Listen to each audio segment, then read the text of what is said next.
Okay, good morning, everyone.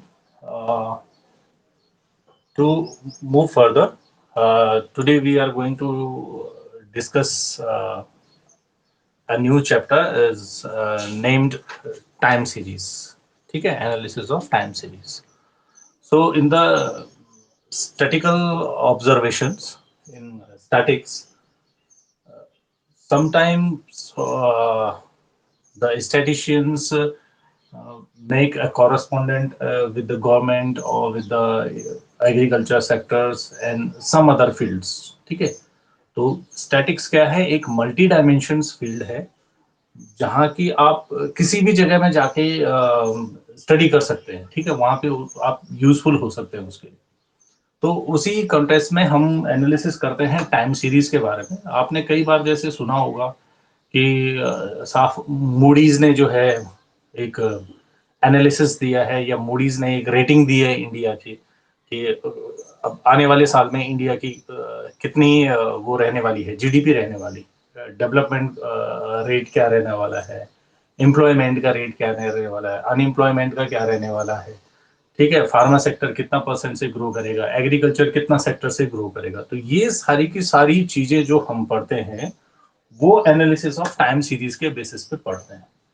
तो time series जैसे कि नाम से क्लियर है, ये टाइम फैक्टर को हमारे इम्फसाइज करता है, उसके ऊपर फोकस है ये टाइम फैक्टर के।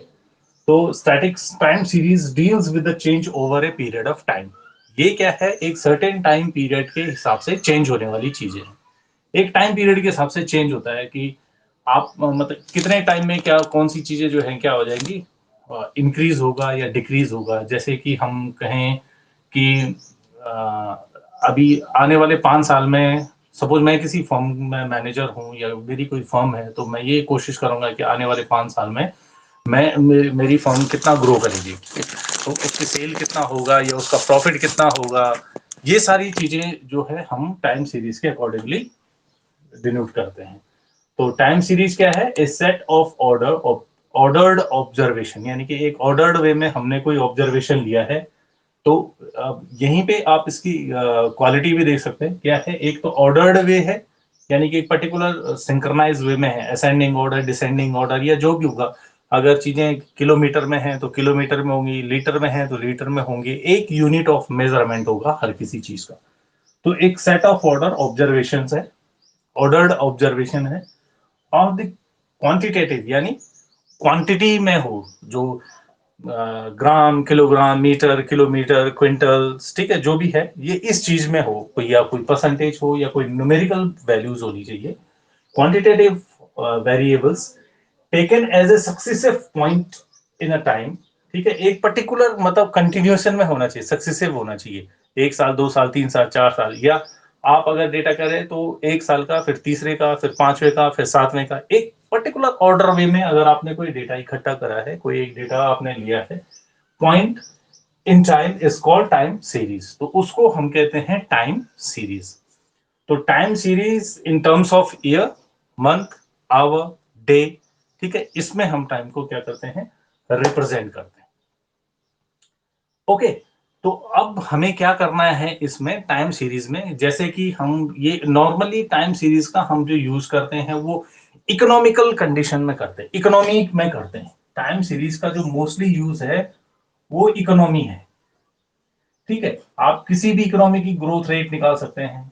ठीक है, आप जीडीपी निकाल सकते हैं कि एक पर्टिकुलर ऑर्गेनाइजेशन की जीडीपी कितनी है या एक कंट्री की जीडीपी कितनी है। ठीक है, जो डिफरेंट फैक्टर हैं जीडीपी के, उनका कंट्रीब्यूशन क्या रहेगा फॉर अपकमिंग ईयर्स में। अपकमिंग ईयर्स में इनका कंट्रीब्यूशन क्या रहेगा कि मतलब किस सेक्टर का कितना रोल रहेगा जीडीपी को डेवलप करने के लिए। ठीक है, आप ये कह सकते हैं कि next 10 years production in automobile sector, automobile sector में आने वाले 10 साल में कितना ग्रोथ रहने वाली है या कितना डेवलपमेंट होने वाला है। ठीक है, तो ये सब चीजें हम पढ़ते हैं किसमें? Time series. ठीक है, जनरली हम इसको इकोनॉमी के लिए यूज करते हैं। इकोनॉमिक के जो फैक्टर हैं उनमें हम इसका ज्यादा यूटिलाइजेशन किया जाता है। ठीक, अब बात आती है the importance of the time series. ठीक है, आई होप आपको ये डेफिनेशन कुछ समझ में आई होगी। ठीक है, अब हम बात करते हैं, वो बात करते हैं इसकी इम्पोर्टेंस।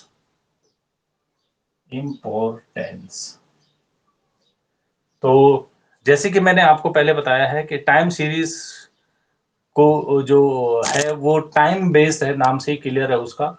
तो सबसे पहली जो बात आती है वो है टू अंडरस्टैंड पास्ट बिहेवियर, यानी कि जो टाइम बीत गया उस टाइम पे पर्टिकुलर जो भी जिस भी चीज के आप ऊपर स्टडी करना चाह रहे हैं या जिस भी चीज को आप कंपेयर करना चाह रहे हैं, आपको ये देखना है कि उसका जो पास्ट बिहेवियर था, पुराने सालों का जो बिहेवियर था वो किस तरह से था। वो मतलब कैसे कोई उसने कोई ट्रेंड शो करा है या उसने कहीं डिप लिया है, कहीं पे नेगेटिव ग्रोथ रही है, कहीं पॉजिटिव ग्रोथ रही है। तो जो जो भी जितने भी पुराने टाइम हैं उन टाइम फ्रेम में उसने किस तरह का बिहेव किया है, उसी के अकॉर्डिंगली हम आगे का बिहेवियर भी नोट करते हैं। सेकंड थिंग है कि हम क्या करेंगे, it's help to forecasting and planning. ठीक है,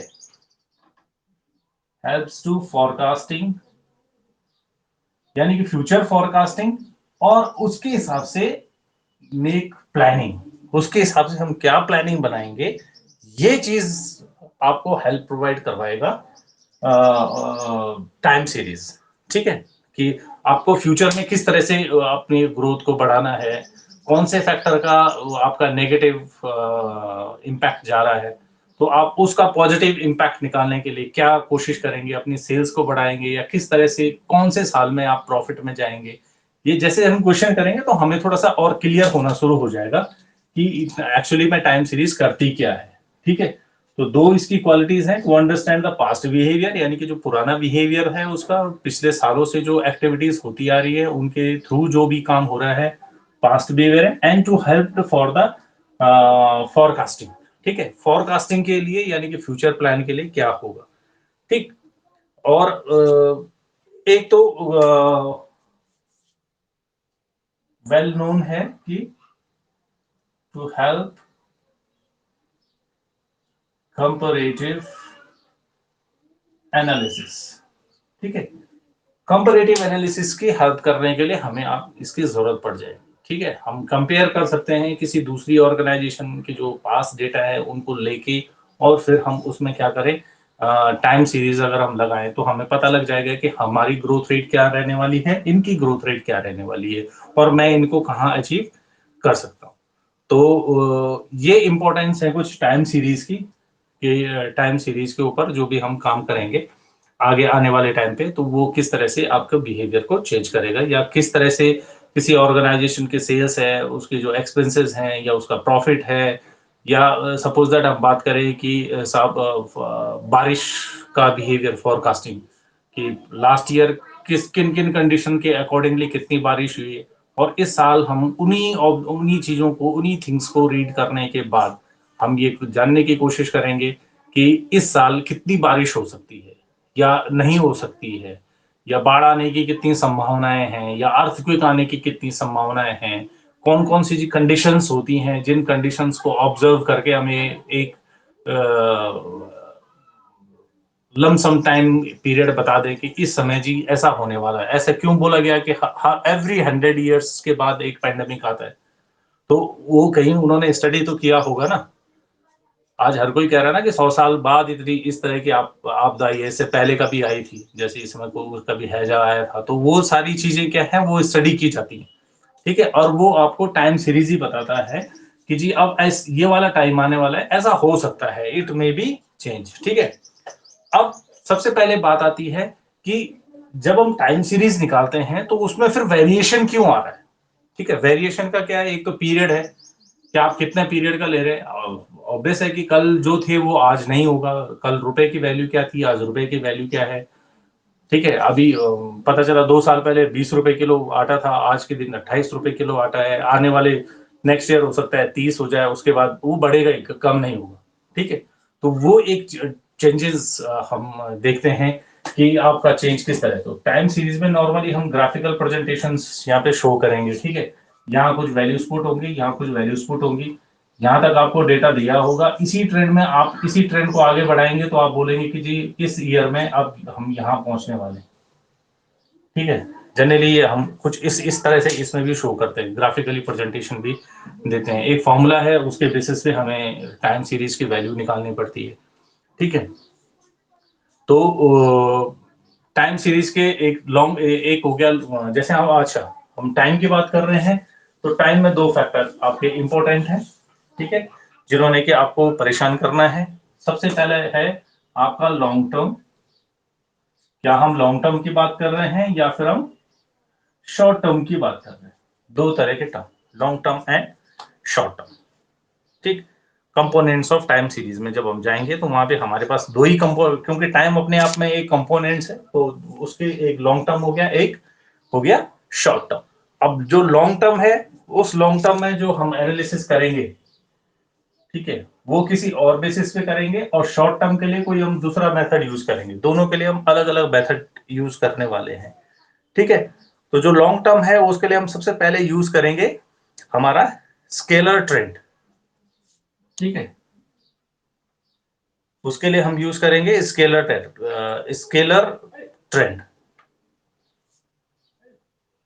स्केलर ट्रेंड।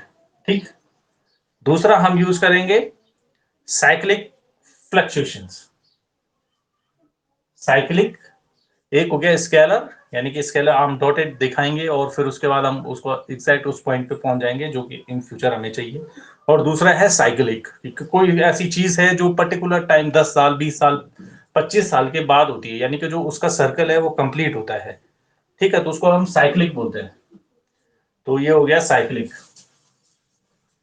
साइक्लिकल फ्लक्चुएशंस, कि किसी पर्टिकुलर टाइम पे कोई फ्लक्चुएशन होता है या नहीं होता। ठीक, ठीक है, साइकिल है, सपोज गर्मियां हैं तो आइसक्रीम और कोल्ड ड्रिंक की सेल बढ़ेगी, सर्दियां विंटर आएंगी तो फिर ये घट जाएंगे, उसमें वुलन के चलेंगे। ठीक है, फिर रेनी सीजन आएगा तो आपका रेन कोट की सेल बढ़ जाएगी। तो वो एक साइकिल है, उसमें आप कुछ नहीं कर सकते। वो टाइम है जिस टाइम पे कि आपकी सेल बढ़नी ही बढ़नी। अगर अभी 10 दिन कंटिन्यू बारिश शुरू हो जाए तो फिर देखना आप, बरसाती और छाती की सेल ऑटोमेटिकली बढ़ जाएगी, बिकॉज ऑफ द साइकिल हो गया। वो पर्टिकुलर इस क्लाइमेट में या एटमॉस्फेयर में या कंडीशनली चेंज जब हो गया, तो वो साइकिल जल्दी आ गया या बाद में आया, पर वो सर्कल है, उस राउंड में घूमना है, वो होता ही होता है। ठीक है, जैसे हम कहते हैं कि फरवरी जो है आपका 28 भी जाती है और 29 भी जाती है, तो उसके पीछे कोई रीजन है पर्टिकुलर। 4 साल हैं, अगर लीप ईयर है तो 28, अदरवाइज 29, है ना। ये कुछ साइकिल सिस्टम है कि जिसने अब जो जब अब उसने अपना चेन पूरा कर लिया तो वहां पे वो काम होगा ही होगा। ठीक है, शॉर्ट टर्म जो है वो है सीजनल फ्लक्चुएशन।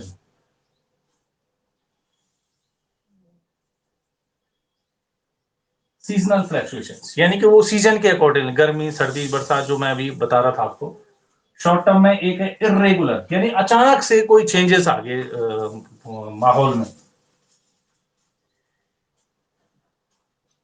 इरेगुलर कोई फ्लक्चुएशन हो गया। ठीक है, तो शॉर्ट टर्म में दो हो गए, सीजनल और इरेगुलर। इरेगुलर यानी कि अचानक से, आजकल देखिए आप लोग विटामिन लेने लग गए, गिलोय का यूज करने लगे, आंवला जूस यूज करने लगे। ठीक है, ये सारी चीजों का अचानक से डिमांड मार्केट में बढ़ गई, because of the irregular change. अचानक से कुछ इस तरह का हो गया माहौल में कि किसी पर्टिकुलर प्रोडक्ट की सेल्स इंक्रीज और डिक्रीज हो जाती है, माहौल चेंज हो जाता है। ठीक है, तो उसको हम कहते हैं इरेगुलर चेंजेस।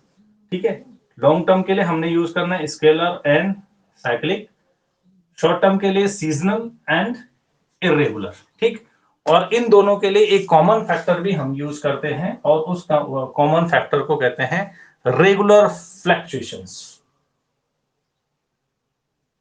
रेगुलर फ्लक्चुएशंस, यानी कि रेगुलरली कोई चेंजेस अगर उसमें आते हैं तो उसमें हम दोनों तरह की स्टडी भी कर सकते हैं, लॉन्ग टर्म की और शॉर्ट टर्म।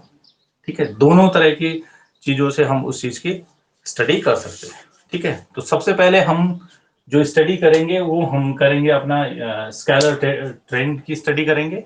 ठीक है, इसको पढ़ेंगे, फिर हम साइक्लिक, फिर हम सीजनल, फिर इरेगुलर, और फिर हम रेगुलर पैटर्न के ऊपर जाएंगे। ठीक है, again one important thing, this is very useful for the examination point of view. ठीक है, या आपके, मैं पहले भी कह चुका हूं कि आपके पास जो चैप्टर हैं उन चैप्टर में सबसे पहले आपको देखना है missing frequency. Mean mod median निकालने के लिए अगर आपको कोई मिसिंग फ्रीक्वेंसी दी है तो आप उस क्वेश्चन को जरूर करिए। दूसरा, आप स्टैंडर्ड एविएशन का क्वेश्चन जरूर करिए, क्योंकि वो आने वाला है आपके पास स्टैंडर्ड एविएशन, अगर आपके एग्जामिनेशन होते हैं तो। ठीक है, वैसे होंगे एग्जामिनेशन जो भी होगा, लेकिन स्टैंडर्ड एविएशन का आएगा या आएगा। ठीक है, आपके पास एक कोरिलेशन का क्वेश्चन आएगा जो अभी हमने पढ़ा था, कार्लिपिएशन कोफिशिएंट ऑफ कोरिलेशंस। एक हो गया आपके पास टाइम सीरीज। ठीक है, और एक हो गया इंडेक्स नंबर। इसके बाद वाला जो चैप्टर है this is called index number, वो इंडेक्स नंबर भी हम, मैं पढ़ाऊंगा आपको इंडेक्स नंबर। ठीक है, तो ये इजी है, बहुत ज्यादा कुछ सोचने वाली बात नहीं है इसमें। ठीक है, कि पता नहीं किस तरह का चैप्टर होगा, ज्यादा टफ कुछ नहीं है, बहुत इजी है और आप आराम से इसको कर सकते हैं। ठीक है, तो कल हम उम्मीद है शायद 10 बजे मैं क्लासेस स्टार्ट करूंगा। थोड़ा सा ये अरेंजमेंट करने में टाइम लग गया, क्योंकि मैं अपने घर हूं तो ये सब चीजें मेरे पास यहाँ पे अवेलेबल नहीं है, तो इसको अवेलेबल करने के लिए थोड़ा सा मुझको टाइम लग गया। ठीक है, तो फिर हम कल मिलेंगे अराउंड 10 o'clock, जो मैंने आपको टाइम टेबल आपका दे रखा है, और उसके अकॉर्डिंगली हम फिर क्या करेंगे, क्लासेस को आगे बढ़ाएंगे। ठीक है, एंड कैसे हैं आप लोग?